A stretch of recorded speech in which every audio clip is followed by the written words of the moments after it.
Hi, welcome back. This is lesson 7 of our workbook. Let's go on to the first word.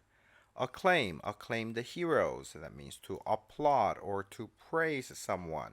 Giving a medal to a soldier would be definitely acclaiming the hero.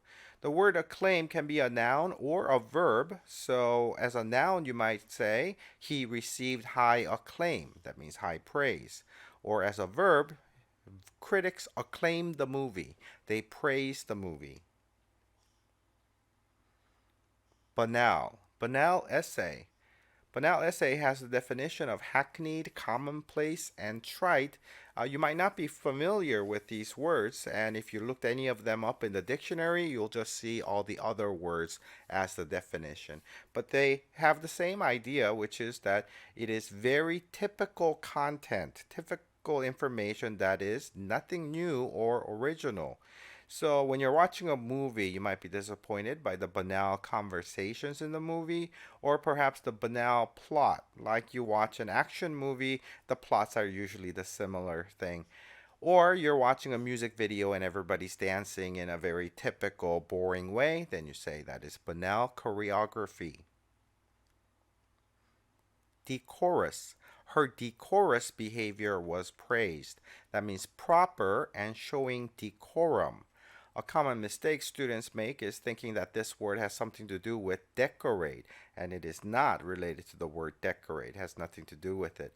Instead, it is from the word decorum, which means having proper manners, being very gentlemanlike or very ladylike. That is the noun decorum, and the adjective from it is decorous.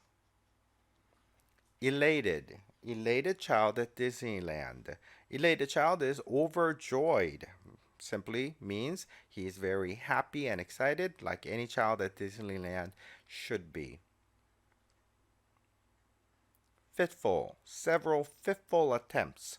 That means spasmodic, intermittent, on and off. And that's what intermittent and spasmodic means. It means you're doing something on and off, it's not continuous.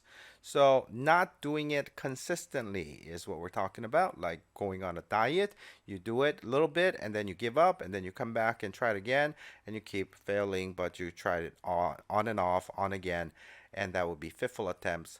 Like trying to learn a language on your own, you pick up a book and you read it for a few days and then you give up, come back to it a few months later, you've forgotten everything. Those are fitful attempts. And that's the same thing with studying vocabulary. If you study just a few words here and there and then you give up and not look at it for several months, chances are you're just going to uh, forget everything that you learned. And so it's just not a good idea to study in such fitful manner. We could also talk about things happening on and off kind of manner, like a fitful night's sleep. That means you are sleeping and you can't fall asleep during the night, so you sleep on and off, you keep waking up. Indefatigable. Indefatigable marathon runner, and that is a runner that is tireless. If we break down the word, we get in for not, d for down, and then we have the word fatigue, which means being tired, tiredness, and then able. So if you put it together, it means you're not able to get down to a fatigue level. You're not getting tired.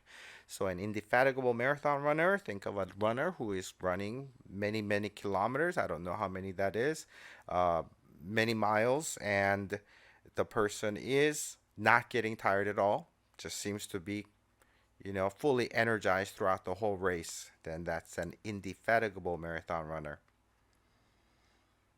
Meager, meager earnings, that is scanty and inadequate, which just means not enough money.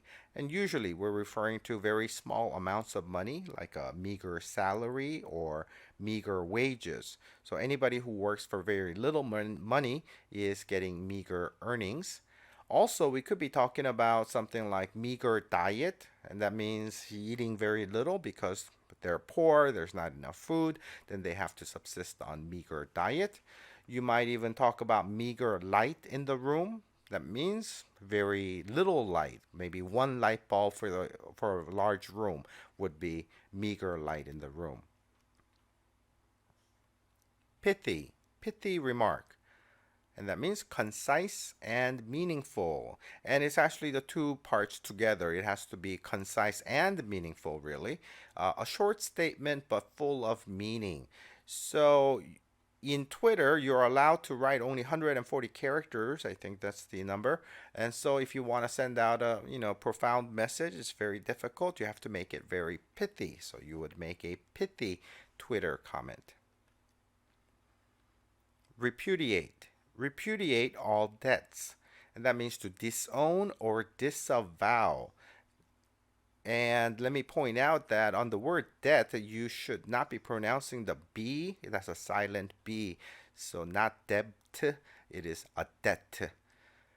So it is to say that it doesn't belong to you. So imagine that you get a credit card bill and the bill says that you spent $3,000 in Europe for, buying the televisions or something.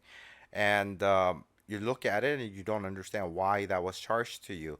It was probably, your account being stolen and misused. So you call up the credit company and you have to disown those charges, say that it's not yours, or disavow them, or in this case, our word is to repudiate the charges, repudiate the debts. Surpass. Surpassed his rival. And that is to exceed or to pass up. And we could be thinking about someone like racers, one person passing up the other person. But more often, it's not so physical. It's about the performance or quality. So it is to become better in some way. And we might have a sentence like this: Samsung phones have surpassed iPhones in quality or in sales, or something like that. And that means it implies that Samsung was probably behind for a while, but now has caught up and it has passed up the iPhones, the Apple. So it is the quality of being better than the other or becoming better than the other. Thanks for watching. If you don't have the workbook, please buy one at Amazon.com.